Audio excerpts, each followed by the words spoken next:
Welcome back to another video. It's Andy, aka the Flying Yeti, and I'm back today with another Corona lockdown bike, non-related bike riding video.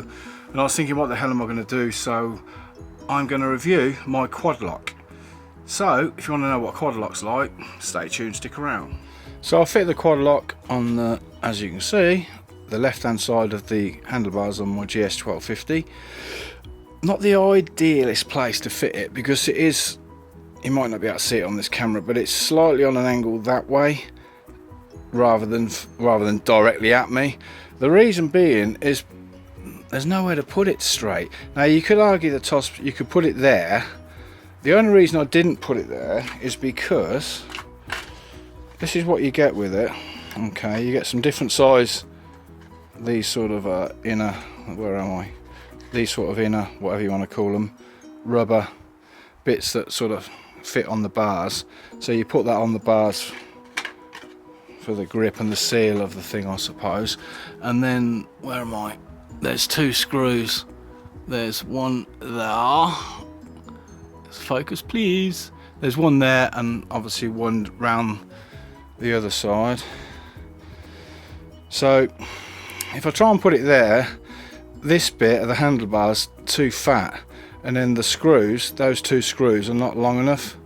So I suppose I could get longer screws and put it in the middle where I wanted it. Then it's going to be like straight with me, if you want to call it that. But I haven't, so I thought, well, I'll stick it there because that's what I've got in the kit, so therefore I stuck it there.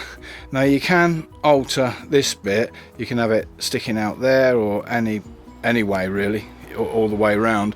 I chose to put it there. You don't have to use this extension arm, that's something you can put on depending on where it goes on the bike and how you want it to sit. So with that you also get the case, which is that. Now the case has this locking mechanism on the back, so your phone sits in there. The reason I haven't got my phone in there is because this is my phone. I ain't got no posh cameras.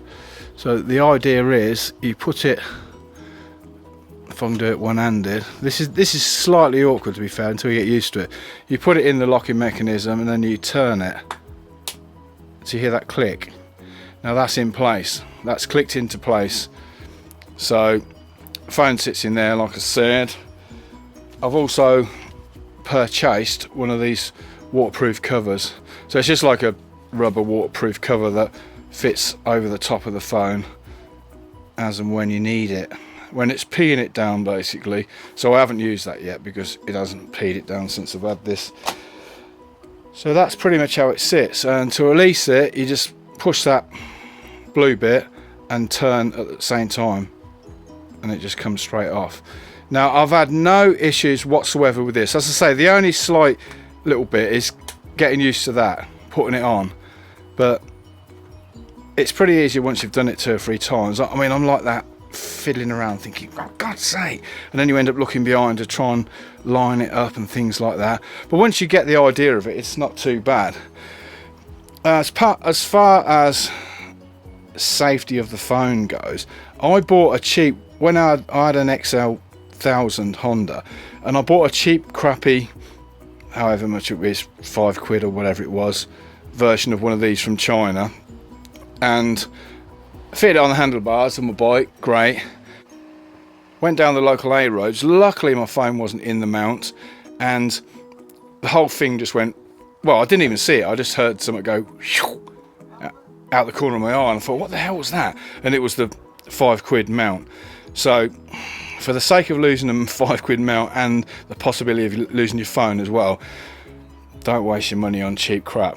You buy cheap crap, you get cheap crap. Now talking of cheap crap, this was not cheap crap.